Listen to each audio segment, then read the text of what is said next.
छोटे से गांव में हर साल ठंड पड़ती थी, लेकिन इस बार ठंड कुछ अलग ही स्तर पर थी। यह ऐसे ही एक गरीब परिवार की कहानी है। मंगल के परिवार पर ठंड का मौसम कहर बनकर टूटता है। हे ऊपर वाले, यह इतनी ठंड कैसे पड़ा रहे हो? इतनी ठंड में तो घर से निकलना भी मुश्किल हो गया है। लगता है इस बार ठंड कुछ ज्यादा ही बढ़ गई है। सच में ऐसी ठंड तो पहले कभी नहीं देखी। बाहर जाने का तो मन ही नहीं करता। ठंडी हवा बदन को चीरती हुई निकलती है। हाँ रूपाली, और देखो सूरज भी जैसे मानो लुका छुपी खेल रहा है। दिन भर कोहरा छाया रहता है। लगता है कि ठंड और बढ़ती चली जाएगी। सच में इस बार ठंड ने तो सबकी हालत खराब कर दी है। तुम बाहर कैसे जाओगे? तुम्हें तो सुबह सुबह उठकर सेठ शंकर लाल की दुकान पर जाना पड़ता है। हम तो फिर भी घर में रहते हैं और चूल्हे के पास बैठकर कुछ गर्माहट ले लेते हैं। क्या करें रूपाली, काम तो करना ही पड़ेगा। सेठ जी को तो कोई फर्क नहीं पड़ता कि कितनी ठंड है। उन्हें तो बस काम समय पर चाहिए। अच्छा रूपाली, तो अब मैं चलता मता हूँ, नहीं तो मालिक फिर से गुस्सा करेंगे। मंगल एक चाय की दुकान पर चाय बनाने का काम करता था, जहां उसे बहुत कम पैसे मिलते थे और उसके परिवार का गुजारा बस किसी तरह से चल रहा था। रामपुर गांव में हर साल सर्दी का मौसम आता था, लेकिन इस बार ठंड कुछ ज्यादा ही भयानक थी। आमतौर पर गांव के लोग सर्दी को हंसी खुशी सहन कर लिया करते थे, लेकिन इस बार मौसम ने सभी को मुश्किल में डाल दिया। ठंडी हवाओं के साथ साथ आसमान में घने बादल छाए रहते, जिससे भर धुंध का माहौल बना रहता था। गांव का चौपाल, जहां आम दिनों में लोग बैठकर बातें किया करते थे, अब सुनसान पड़ा था। ठंड ने हर किसी को घर में कैद कर दिया था। टिटू के पापा, आज घर में बहुत थोड़ा सा आटा है। बस 2 ही रोटी बनती है। एक रोटी मैंने आपके लिए बांध दी है, दिन में खा लेना। बच्चों को आधी आधी रोटी खिला दूंगी। नहीं रूपाली, आजकल तो मुझे दिन में भूख ही नहीं लगती। वो दिन छोटा होने लगा है ना, इसलिए मैं तो दिन में चाय पीकर ही अपना काम चला लूंगा। आज मालिक मेहनताना देंगे तो शाम को आते वक्त मैं राशन लेता आऊंगा। तुम दोनों रोटी बच्चों को खिला देना। रूपाली को पता था कि सिर्फ एक कप चाय पीने से पेट नहीं भरता, लेकिन वो हालातों के आगे मजबूर थी। मंगल घर से बाहर जाने के लिए निकलता है, लेकिन बाहर बहुत ठंड पड़ रही थी। आसमान से बर्फ के बड़े बड़े टुकड़े गिर रहे थे। मंगल के पास एक भी गर्म कपड़ा नहीं था। धोती कुर्ते में मंगल ठंड के मारे कांपने लगा। हे भगवान, बाहर तो बहुत ठंड है। इतनी ठंड में तो बाहर जाने की हिम्मत ही नहीं हो रही है।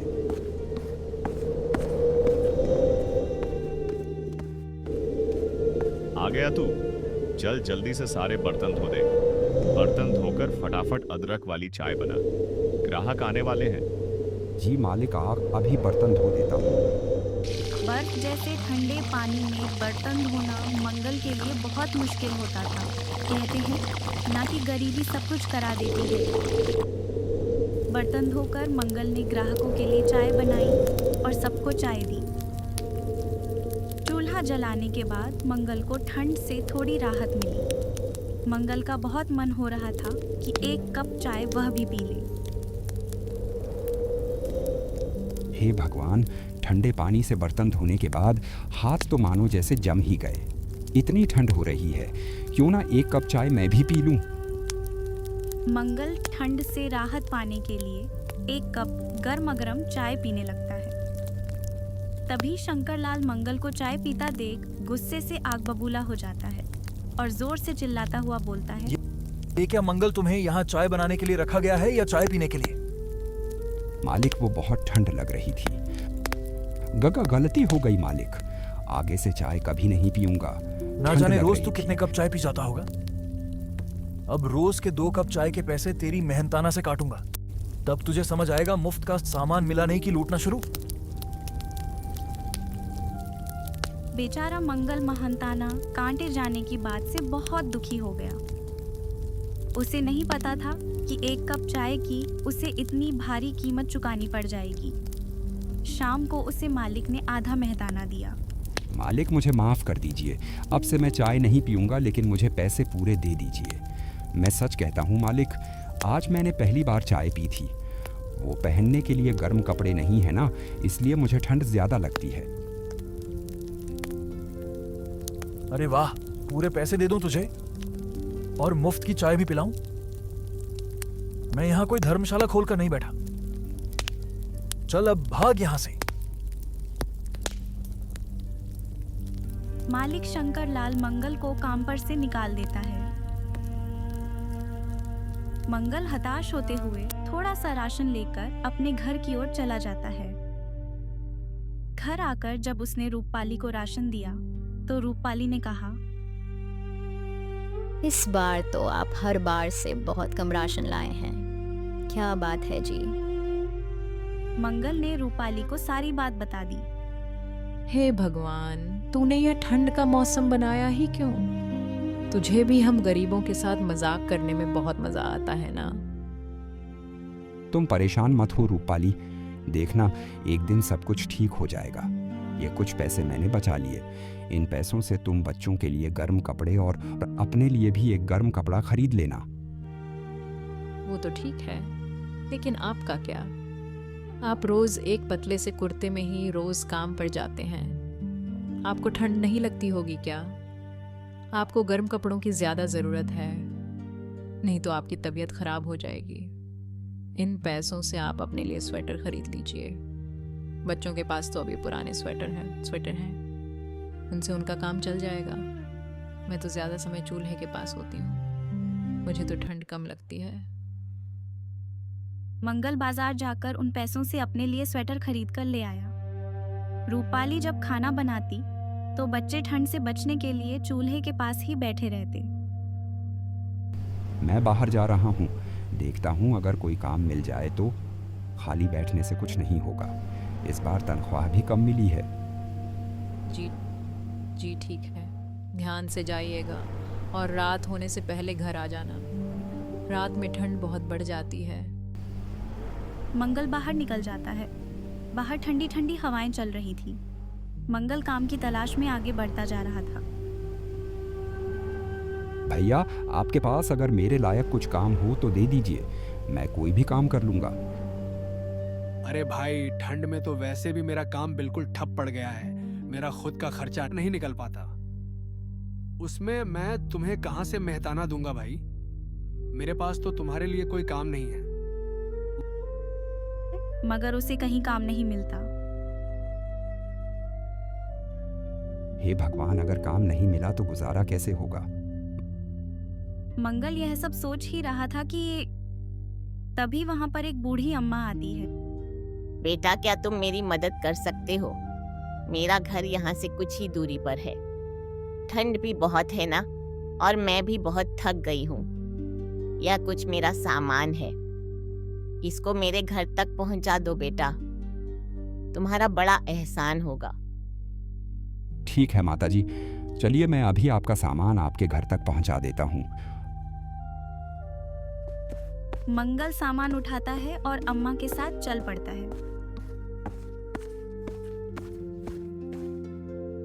ये लो अम्मा, आ गया तुम्हारा घर। अम्मा, तुम यहाँ अतः अकेली रहती हो, यहाँ तुम्हारे साथ और कोई नहीं रहता। हाँ बेटा, मैं यहाँ अकेले ही रहती हूँ।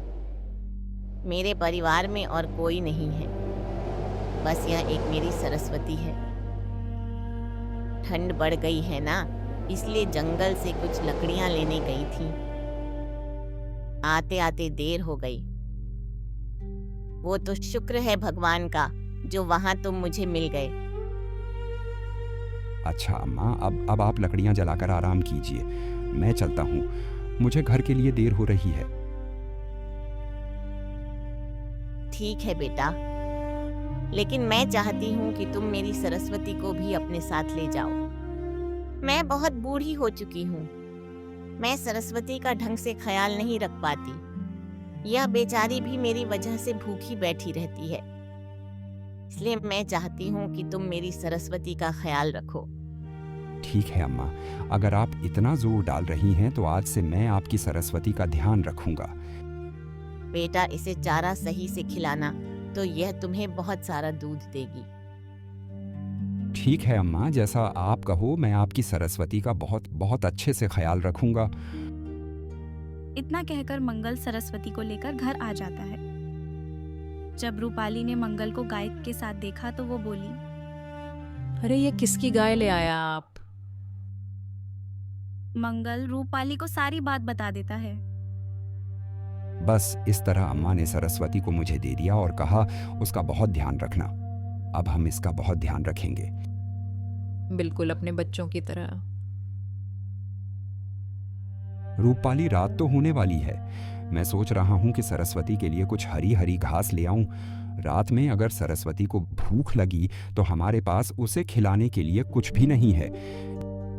जी हाँ, आप जल्दी से सरस्वती के लिए कुछ खाने को ले आइए। मंगल जंगल की ओर निकल जाता है।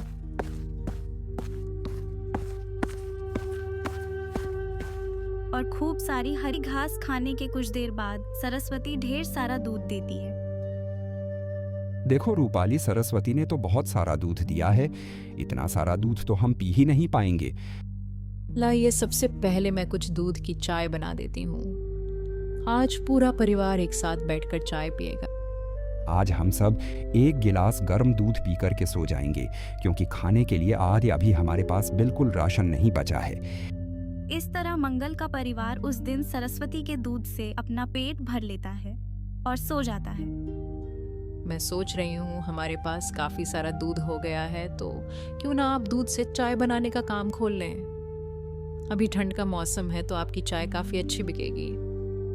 तुम ठीक कह रही हो, मुझे चाय का स्टॉल लगा लेना चाहिए, लेकिन अभी तो हाथों हमारे पास स्टॉल लगाने के लिए भी पैसे नहीं हैं। एक स्टॉल लगाने में बहुत सारा सामान लगेगा और सामान को खरीदने के लिए तो पैसों की ज़रूरत होगी। जी, आप एक काम कीजिए, लाला से कुछ पैसे उधार ले लीजिए। जैसे ही हमारा काम चलने लगेगा हम उनके सारे पैसे वापस कर देंगे। यह विचार तो तुम्हारा बिल्कुल सही है। ठीक है रूपाली, मैं आज ही जाकर लाला से कुछ उधार की बात करता हूँ। सेठ जी, मुझे कुछ पैसे उधार चाहिए थे। वो मैंने ठंड में चाय का काम खोलने का सोचा है, बस उसी के लिए कुछ पैसे चाहिए थे। जैसे ही मेरा काम चलने लगेगा मैं आपके पैसे वापस कर दूंगा। ठीक है मंगल, तुम बहुत नेक दिल इंसान हो, इसलिए मैं तुम्हें बिना कुछ गिरवी रखे उधार पर पैसे दे रहा हूँ, पर मेरे पैसे समय पर चुका देना। जी सेठ जी, मैं आपके सारे पैसे बिल्कुल समय पर चुका दूंगा। आप मुझ पर विश्वास रखिए, मैं आपका विश्वास नहीं तोड़ूंगा। लाला मंगल को पैसे दे देता है। पैसे लेकर मंगल एक चाय का स्टॉल खोल लेता है। सरस्वती के दूध से चाय बहुत ही स्वादिष्ट बनी थी। चाय बनाते ही उसकी खुशबू आसपास में फैलने लगी, जिससे लोग उसकी दुकान के पास आकर उसकी चाय का लुत्फ उठाने लगे। अरे वाह भैया, तुम चाय तो बड़ी ही कड़क बनाते हो। सच में भाई, मजा आ गया इसे पीकर। अब तो मैं चाय पीने रोज तेरे ही पास आऊंगा। तूने तो भाई मेरा दिल जीत लिया। इस तरह उसका चाय का व्यापार काफी अच्छा चलने लगा था। लेकिन उसी से कुछ दूरी पर सेठ शंकरलाल का भी चाय की दुकान थी। शंकरलाल को जैसे ही पता चलता है कि मंगल ने भी अपना चाय का स्टॉल खोल लिया है, वो मन ही मन मंगल से जलने लगा। अब मंगल की चाय की बिक्री काफी अच्छी होने लगी। मंगल की चाय में इतना स्वाद होता था कि अब शंकरलाल के ग्राहक भी मंगल के स्टॉल पर आकर चाय का मजा उठाते थे, जिससे शंकरलाल की कमाई कम होने लगी। यह तो बहुत ही चालाक है। इसको मैं काम पर से क्या निकाला? यह तो मुझे ही टक्कर देने को खड़ा हो गया। लगता है इसको सबक सिखाना ही पड़ेगा। शंकरलाल मन ही मन मंगल से और जलने लगा था और अब वो उसका स्टॉल वहां से हटाने का उपाय सोचने लगा था। शंकरलाल लोकल गुंडों को जानता था। उसने उन गुंडों को मंगल को परेशान करने के पैसे दिए। सारे गुंडे शाम को मंगल के स्टॉल के पास आए। क्या बात है साहब, चाय पीनी है क्या? चाय नहीं पीनी है, पैसा चाहिए। पैसा दे। यहाँ पर किससे पूछकर तूने ये स्टॉल लगाया? अब इस जगह के पैसे दे। चल अब जल्दी से पैसे निकाल, वरना यहाँ पर तुझे हम चाय का स्टॉल नहीं लगाने देंगे। पर साहब मेरे पास तो पैसे नहीं है। अगर पैसे नहीं हैं तो कल से तेरी स्टॉल यहाँ नहीं लगनी चाहिए, वरना तेरे लिए अच्छा नहीं होगा। पर साहब मैं बहुत मजबूर हूँ और गरीब भी। अब मैं इतनी ठंड में और कहाँ स्टॉल लगाऊंगा? मेरे पास दुकान किराए पर लेने तक के पैसे भी नहीं है। ये सब बहानेबाजी हमारे साथ नहीं चलेगी। कल से तेरा स्टॉल यहाँ नहीं दिखना चाहिए। वो गुंडे मंगल को धमकाकर वहां से चले जाते। मंगल का ठेला फिर से वहीं देख शंकरलाल को बहुत गुस्सा आता है और उन गुंडों से कहता है, मैंने तुम्हें किस बात के पैसे दिए थे? मंगल का स्टॉल यहाँ से हटा क्यों नहीं? अरे भाई, हमने तो कल उसको खूब धमकाया था, पर लगता है हमारी धमकी का उस पर कोई असर नहीं हुआ। अरे सिर्फ धमकी से कुछ नहीं होगा। जब तक उसे 2-4 डंडे नहीं पड़ेंगे तब तक बात उसके दिमाग में नहीं घुसेगी। ठीक है भाई, अब आप देखते जाइए हम किस तरह उसका स्टॉल बंद करवाते हैं।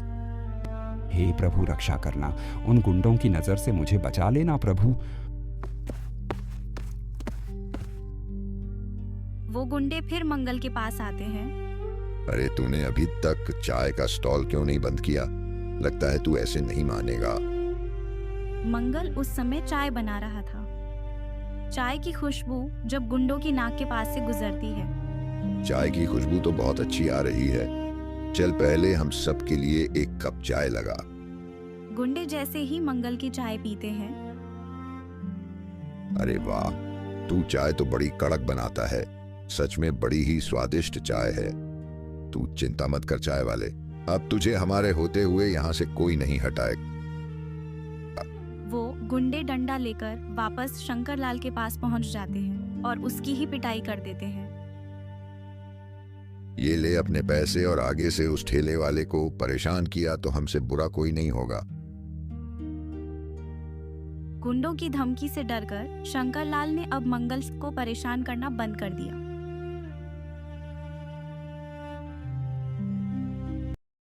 मंगल अब आराम से चाय की स्टॉल लगाता है और कड़कती ठंड में लोगों को गर्मा-गर्म चाय पिलाता है।